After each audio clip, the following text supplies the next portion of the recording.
करोति वाचालं पङ्गुं लङ्घयते गिरिं यत्कृपातमहं वन्दे परमानन्दमाधवम्। या देवी सर्वभूतेषु बुद्धिरूपेण संस्थिता नमस्तस्यै नमस्तस्यै नमस्तस्यै नमो नमः। कृष्णाय वासुदेवाय हरये परमात्मने प्रणतः क्लेशनाशाय गोविन्दाय नमो नमः। अज्ञानतिमिरान्धस्य ज्ञानाञ्जनशलाकया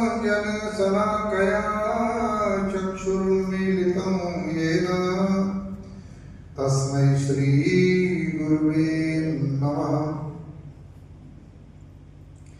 अञ्जनानन्दनं वीरं जानकी शोकनाशनं कपीशमक्षहन्तारं वन्दे लङ्काभयङ्करं। शान्ति शान्ति शान्ति। सत्संग सदा होता रहे, कृपा करो हनुमान। संग सदा होता रहे, कृपा करो हनुमान। राम लखन जानकी सदा करो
Sangat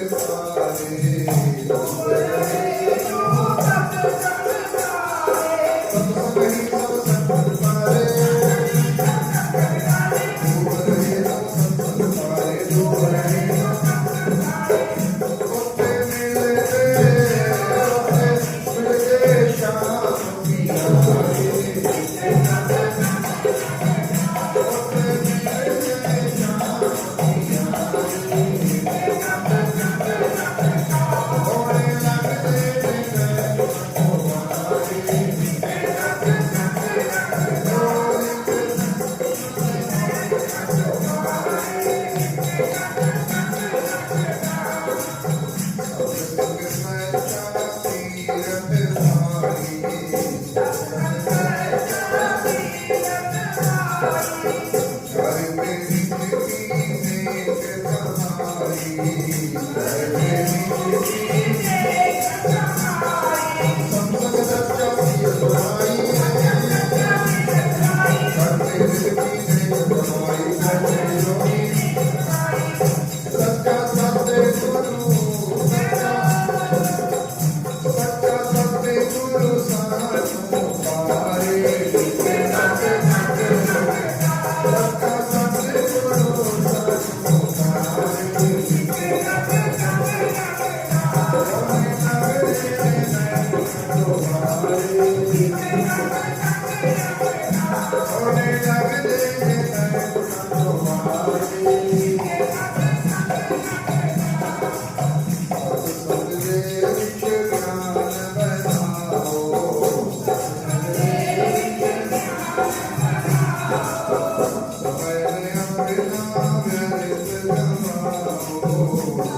जय हो।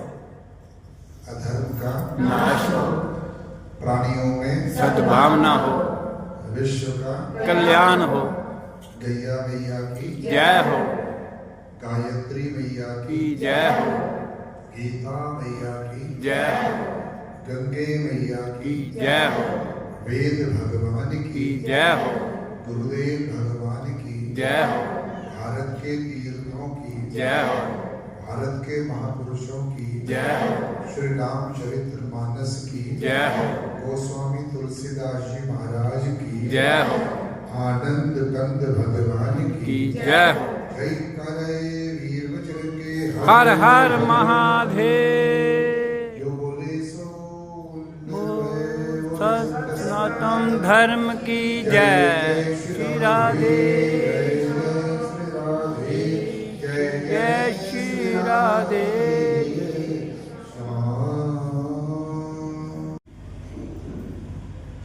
उन्होंने भाग्य दो प्रकार के बता दिए। एक तो बड़ा भाग्य है, एक लघु छोटा भाग्य है। छोटे भाग्य वालों को क्या मिलता है?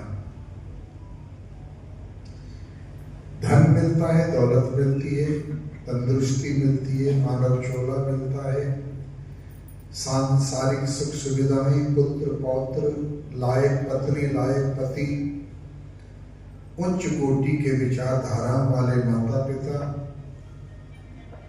ये छोटे भाग्य वालों को मिलता है। और बड़े भाग्य वालों को, बोले बड़े भाग्य वालों को तो सत्संग मिलता है। बड़े भाव ये सत्संग।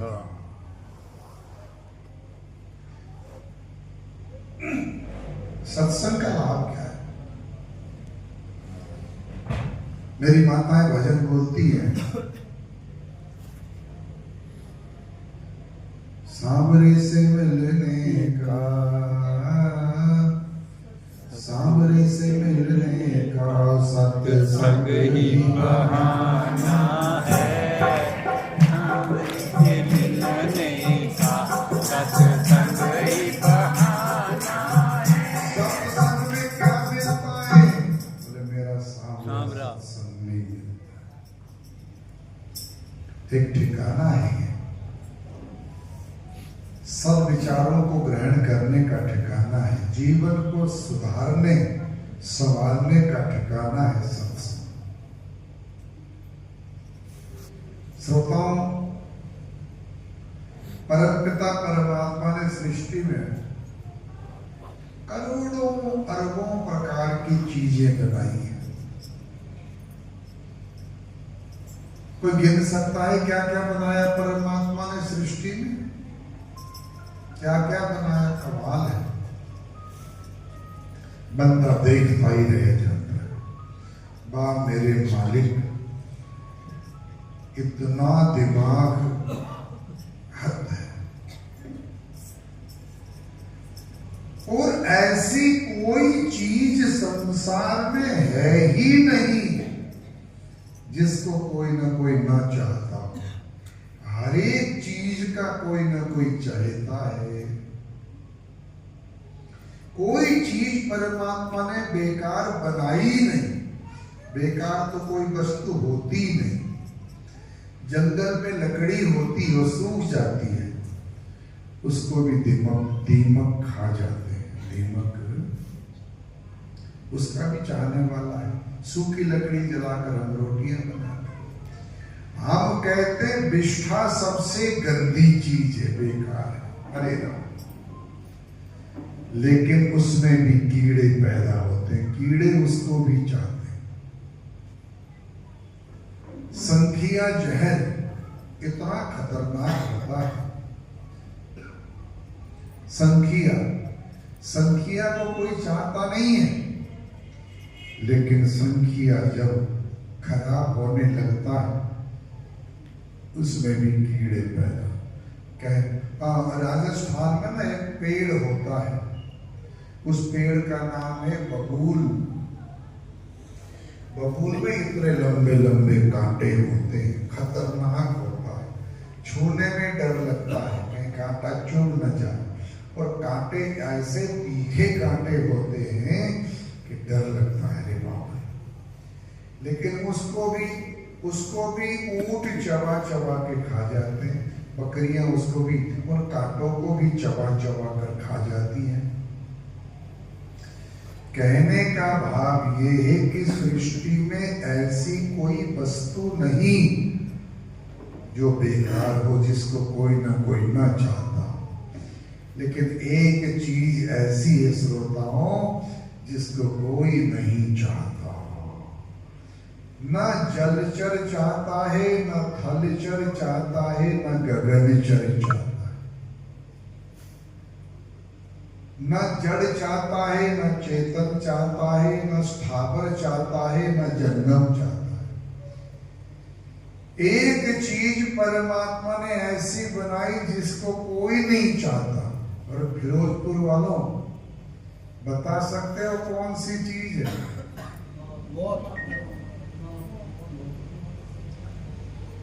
कोई नहीं चाहता, ऐसी एक चीज है। वो क्या चीज है? मौत। दुख। मौत तो भैया, मौत ने तो किसी का पीछा छोड़ा ही नहीं। एक दिन तो जाना पड़ेगा कि नहीं जाना? मौत तो आएगी, लेकिन दुख को कोई नहीं चाहता। मौत तो कई बार व्यक्ति जब चारपाई में पड़ा करा रहा होता है, महीनों तक छटपटा रहा होता है, तो लोग कहते हैं परमात्मा इस जीवन से तो मृत्यु अच्छी है, मौत अच्छी है। परेशान है, दुखी है, तड़प रहा है सांसारिक किसी पीड़ा से, पारिवारिक पीड़ा से या किसी तरह दुखी है, तो भी व्यक्ति कह देता है हे भगवान जीवन से तू ले जा मेरे को, बस मौत चाहता हूं। मौत को भी कोई ऐसे हैं जो चाहते हैं, लेकिन दुख को कोई नहीं चाहता। चारपाई में पड़ा व्यक्ति भी कहता है कि बस बीमारी से छुटकारा मिल जाए। दुख को कोई नहीं चाहता। लेकिन कोई चाहे या ना चाहे, यदि संसार में पैदा हुए हैं तो संसार का नाम है दुखालय। क्या नाम है संसार का? भगवान श्री कृष्ण के मुख से गीता में निकला है दुखालय मशाश्वतम। ये संसार दुखालय है और अशाश्वत है। अशाश्वत का मतलब होता है भरोसा नहीं है, असत्य है, झूठा है संसार। कर ले हरि से प्यार नहीं बचताएगा, झूठा है संसार धोखा खाएगा। झूठा है संसार धोखा खाएगा। संसार असत्य है। ब्रह्म सत्यम जगन मिथ्या वेद वाक्य है ये। ईश्वर तो सत्य है। भगवान शंकर ने पार्वती जी को क्या कहा?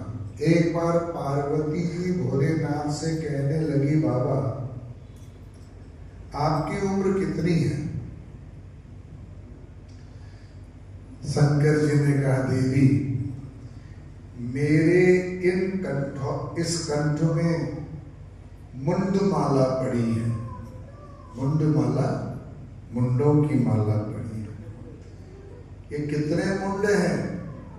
बोले भोले बाबा 108 मुंड हैं। देवी ये सारे मुंड तुम्हारे हैं, तुम्हारे मस्तक हैं ये सारे।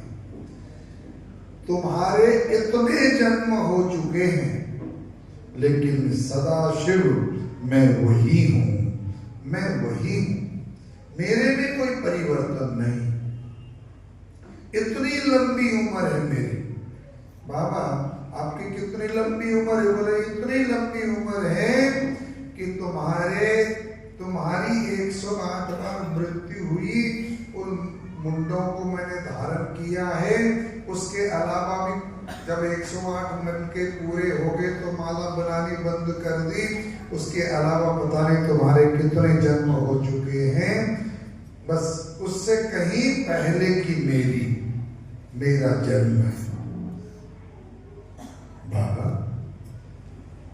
आश्चर्य की बात है, इतनी लंबी अवस्था में, इतनी लंबी उम्र में आपने संसार के बारे में कोई रिसर्च किया है? ये संसार कैसा है? ये संसार का निचोड़ क्या है?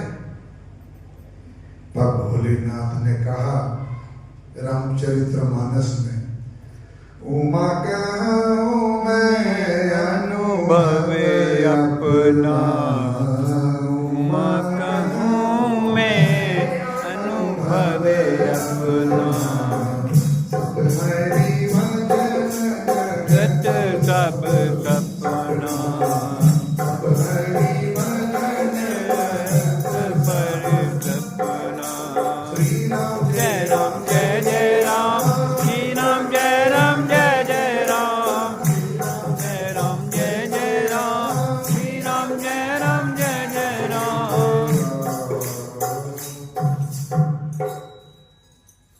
पार्वती जी इतनी लंबी अवस्था में, इतने लंबे समय में मैंने एक ही निचोड़ निकाला है कि सत्य तो परमात्मा का नाम है और संसार सारा झूठा है। आप लोग भजन बोलते हो ना, झूठा है संसार धोखा खाएगा। खाएगा।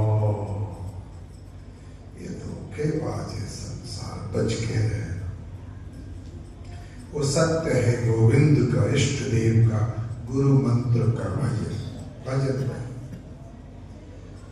कहीं भी जाओगे, किसी भी गुरु के पास जाओगे, किसी भी पंथ में जाओगे, किसी भी धर्म में जाओगे, बाकी विचारों में भेद हो सकता है, लेकिन एक बात में भेद नहीं है। सभी एक ही बात कहते हैं, सिमरन करो, भजन करो, भजन भजन। भोजन से ज्यादा जरूरी भजन है। भोजन तो एक बार टल जाए चलेगा, पर भजन का नियम नहीं टूटना चाहिए। भजन का नियम नहीं टूटना चाहिए। तो मैं निवेदन कर रहा था, दुख को कोई भी नहीं चाहता, लेकिन कोई चाहे या ना चाहे, हर एक के पीछे पड़ा है कि नहीं पड़ा है? बोलो। पड़ा। जितना दुख दूर करना चाहते हैं उतना ही अंदर घुस जाता है।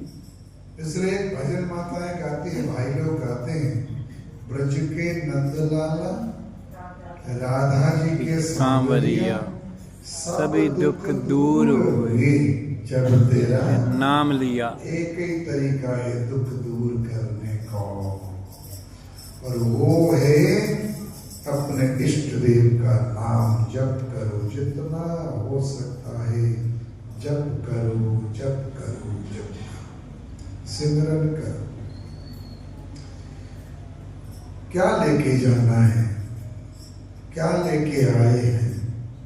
मुट्ठी बांधे आए जगत में, हाथ पसारे जाना है। हाथ पसारे जाएगा। अरे क्या लेकर तुम आया? जब व्यक्ति पैदा होता है तो उसकी मुट्ठी बंधी होती है। उसकी माँ मैल साफ करने के लिए मुट्ठी खोलती है, फिर बांध लेता है बच्चा, फिर खोलती है, फिर बांध लेता है। और जब दुनिया से जाता है तो घर वाले सोचते हैं शायद कोई जीवन हो, इसमें मुट्ठी बांध के देखो, फिर खोल देता है, फिर बांध देते, फिर खोल देता है। यही सार है। पड़े रहे सब रंगले मंगले, खाली वारा धरी रही, जोड़ जोड़ भर दी गगन। सब ये शंकर जी ने पार्वती को सपना आता है। फिरोजपुर वालों को सपने आते हैं कि नहीं आते? बोलो। सभी को आती है। अरे बड़े बड़े सपने आते हैं भाई, क्या बात, बड़े बड़े सपने, ऐसा हो जाए, ऐसा हो जाए।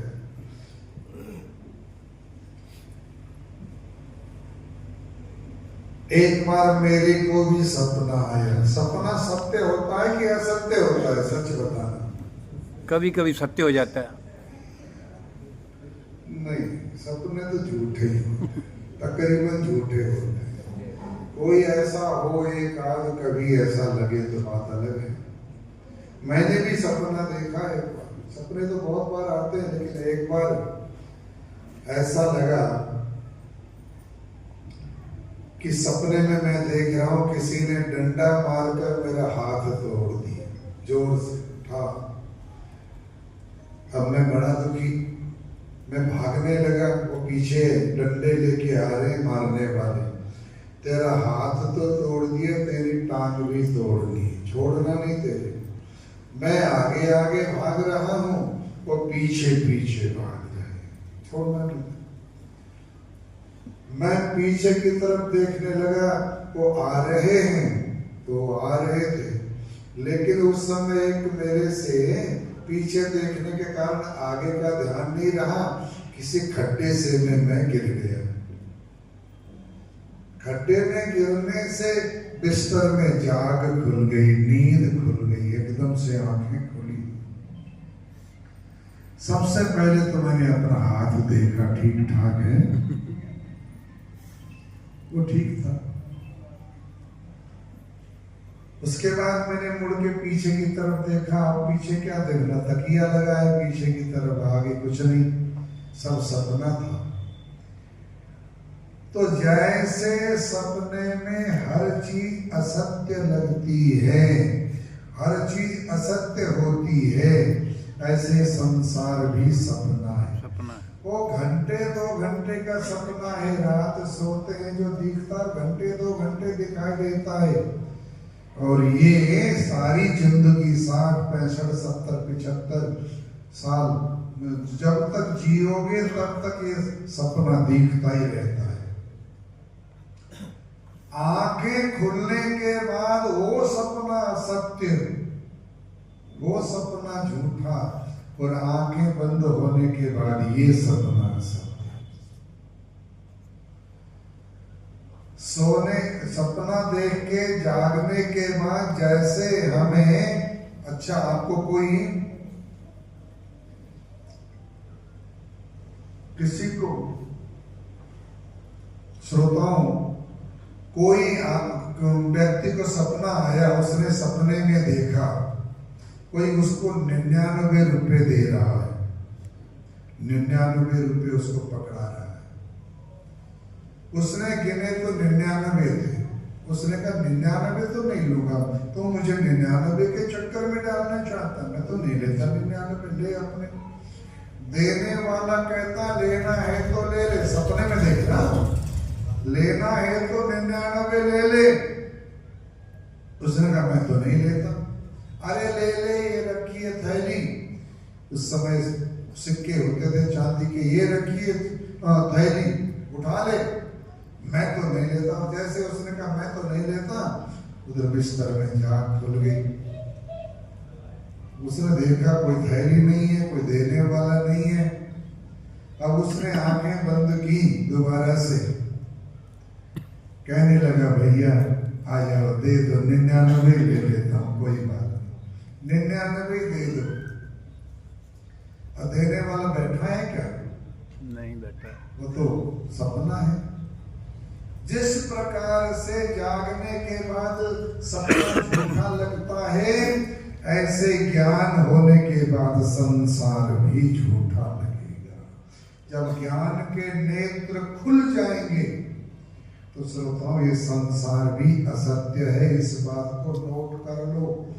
जब असत्य है फिर इसके पीछे क्यों पड़े हैं? सारा दिन हाय हाय क्यों कर रहे हैं? हरि हरि करो, हरि हरि करो श्रोताओं। तो मैंने निवेदन किया था रामचरित्र मानस के ऊपर प्रवचन होंगे। कार्ड में भी आपके पास कार्ड आए होंगे, उसमें लिखा है रामायण भागवत प्रवचन।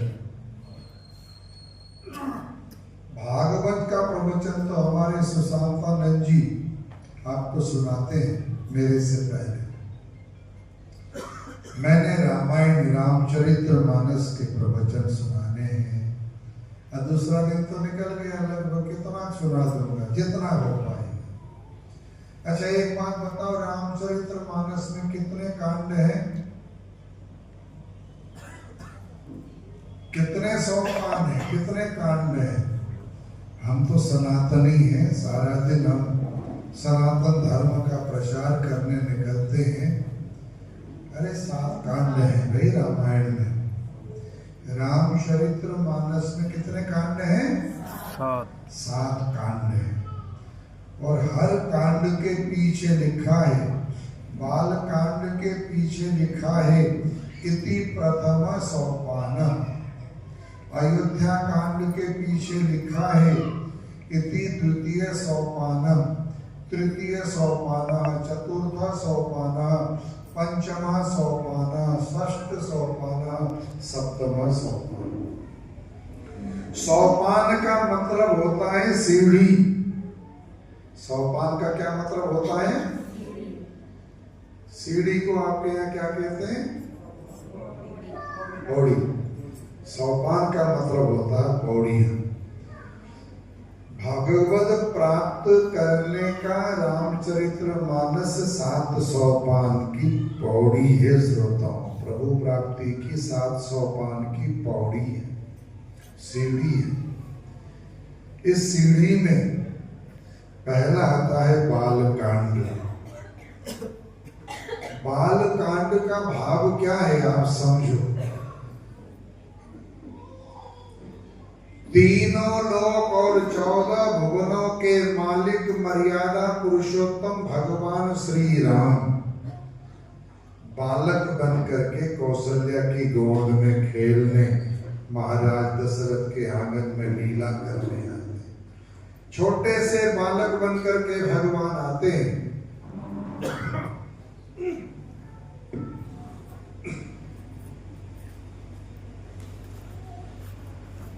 श्रोताओं, भगवान हमें उपदेश देते हैं कि संसारियों, तुम अवस्था के चाहे कितने भी बूढ़े क्यों ना हो जाओ, 70 वर्ष के हो जाओ, 80 वर्ष के हो जाओ, शरीर से तुम बूढ़े हो जाओ, लेकिन मन से बालकपन को ही अपना के रखा नहीं।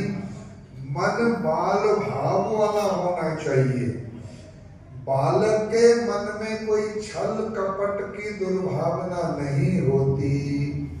उसके मन में किसे नाल राग नहीं, किसे नाल द्वेष नहीं, आत्मा आनंद है, कोई भी कलेश नहीं। बालक एकदम निर्मल भाव वाला होता है। और भगवान ने रामचरित्र मानस में पहले कह दिया, निर्मल मन जन सो मोहि पावा, निर्मल मन जन सो मोहि पावा, मोहि कपट छल शील समावा, मोहि कपट छल शील समावा। श्री राम जय राम जय जय राम, श्री राम जय राम जय जय राम, श्री राम जय राम जय जय राम, श्री राम जय राम जय जय राम।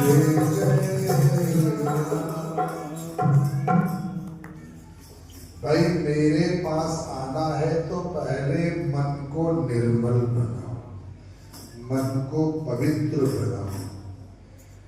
यही मुश्किल है श्रोताओं। कलियुग में हम कपड़े साफ रखते हैं, हम बर्तन साफ रखते हैं, भोजन साफ बनाते हैं, घर को साफ रखते हैं, पर हमारा मन साफ नहीं रहता। मन में कोई ना कोई कलुष आया रहता है।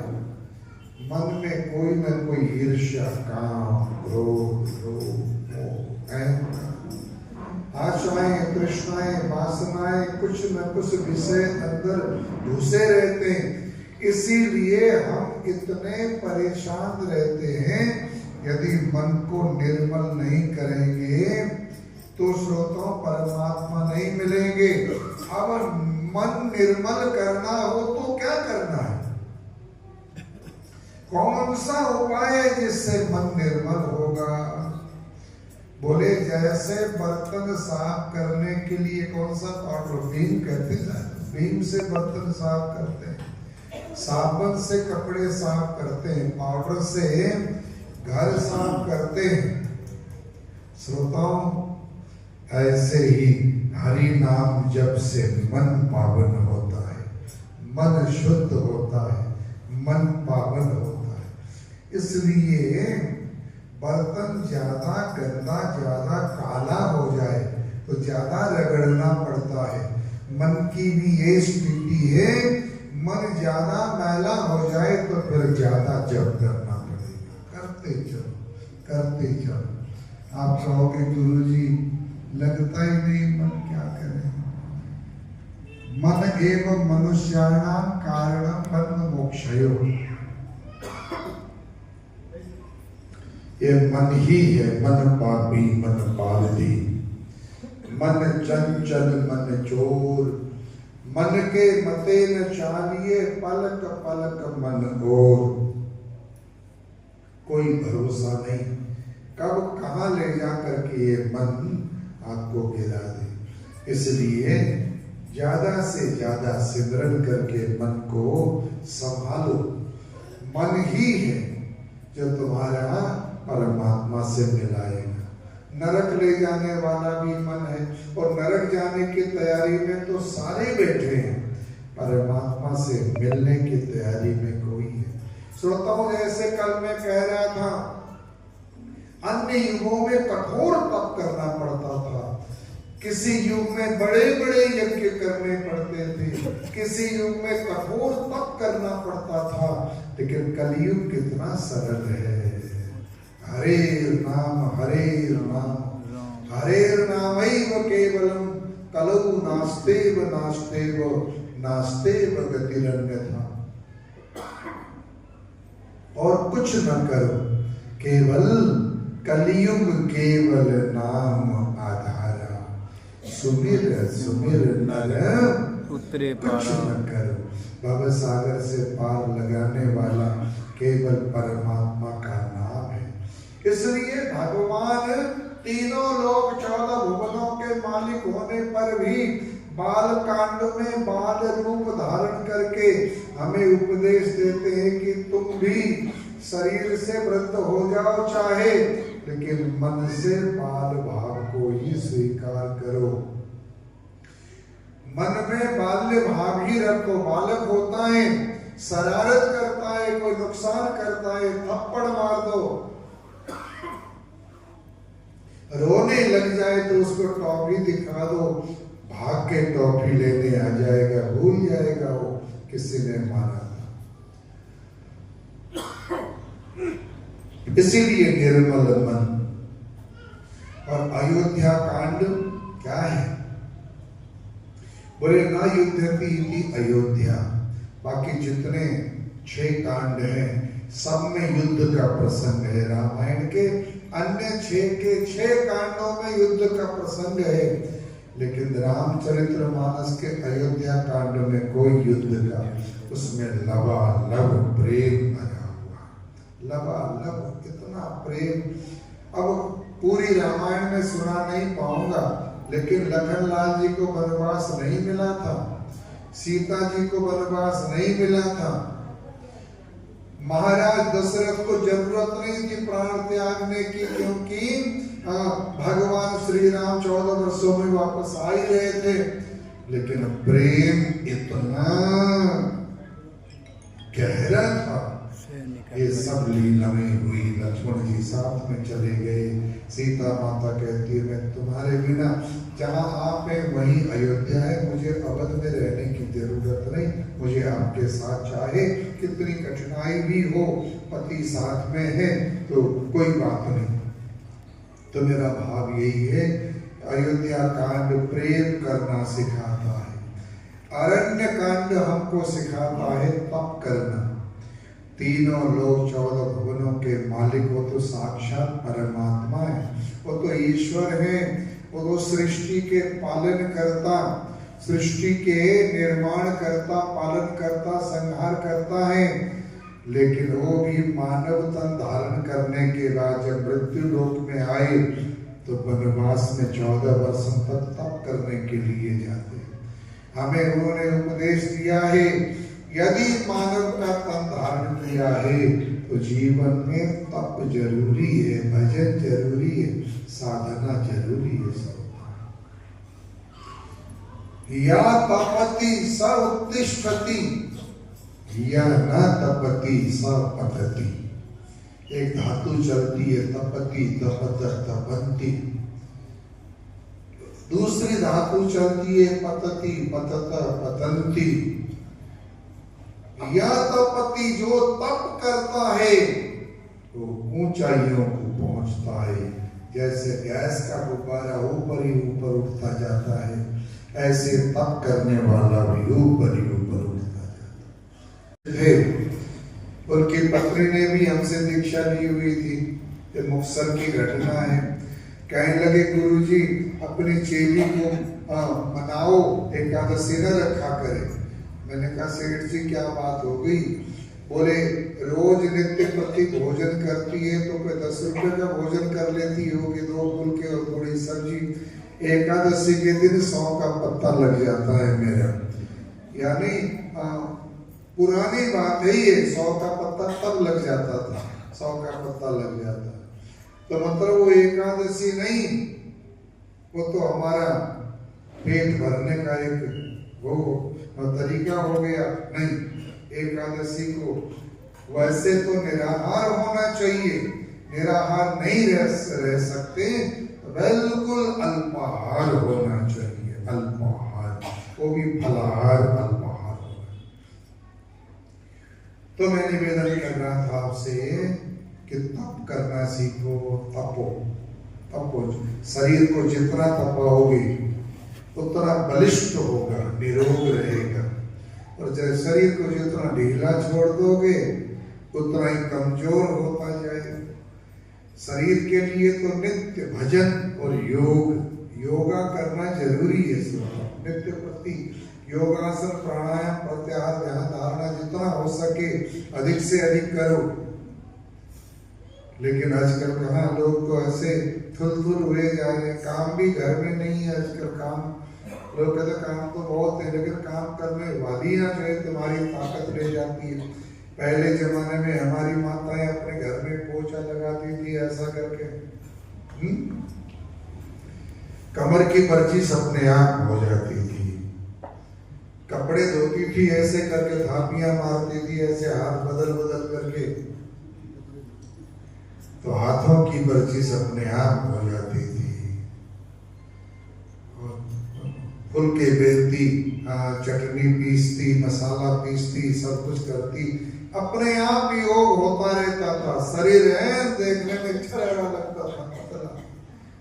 आजकल तो मशीनरी का जमाना आ गया, हर चीज मशीन से तैयार होती है, तो कुछ करने की जरूरत नहीं। और बैठे बैठे मोबाइल देखते रहो, टीवी देखते रहो। थोड़ा बहुत काम कोई सफाई का होता है, वो काम वाली आ जाती है, कपड़े वाली आ जाती है, यहाँ तक कि रोटी वाली भी आने लगी घरों में अपने। और हमारी जो थोड़ी बहुत ताकत आनी है वो ताकत वो ले जाती है, हम तो वो भी नहीं कर पाते। इसलिए कमजोरी बढ़ती जा रही है। माँ के बिहारी लाल की धीरे बोलो, ये भी नहीं बोल सकते आप लोग, कमजोर हो ना। बोले सच्चिदानंद भगवान की जय। फिरोजपुर वाले बड़े वरिष्ठ हैं, इतना जोर लगा देते हैं, बहुत अच्छा। तो तीसरा कांड अरण्य कांड हमको सिखाता है तप करो, साधना करो, भजन करो। चौथा कांड है किष्किंधा कांड हमको समझाता है सत्संग करो। सत्संग करने से क्या होता है? भगवान स्वयं तुमसे मिलने आते हैं। भगवान खुद तुमसे, तुम्हें कहीं जाने की जरूरत नहीं। आपने कथा सुनी है सुग्रीव की, चर्चा चल रही थी। बाली ने लात मार के निकाल दिया। हनुमान जी के सत्संग में ऋष्यमुख पर्वत के ऊपर बैठे हैं और ऋष्यमुख पर्वत के ऊपर सत्संग चल रहा है। हनुमान जी सत्संग सुनाते हैं और सुग्रीव आदि सब सत्संग सुनते हैं, आनंद लेते हैं। एक दिन स्वयं श्री राम लक्ष्मण सुग्रीव से मिलने, मैत्री करने आए। सत्संग करोगे भगवान खुद तुम्हारे मित्र बन जाए। पांचवा कांड है सुंदर कांड। हो तो सुंदरी सुंदर सुंदरी लंका सुंदरी सुंदरी कथा। सुंदरी सुंदरी सीता सुंदरी किम न सुंदरम। सब कुछ सुंदर ही सुंदर है सुंदर कांड में। सुंदर कांड का पाठ करो, भगवान कृपा करेंगे। फिर लंका कांड आता है। लंका कांड में तुम्हारा मन ही लंका है, हम सबका मन ही लंका है। इसमें अच्छे विचार और बुरे विचारों का युद्ध दिन रात चलता रहता है। मन रूपी लंका में अच्छे विचारों का और बुरे विचारों का हमेशा युद्ध चलता रहता है।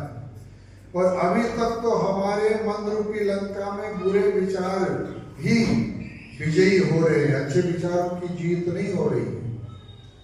और जिस दिन हमारा भजन बढ़ेगा, भगवान श्री राम रूपी सत्य, लक्ष्मण रूपी वैराग्य, सीता रूपी भक्ति हमारे हृदय रूपी लंका में प्रवेश करेंगे, उसी दिन बुराइयों पर अच्छाई की जीत हो जाएगी।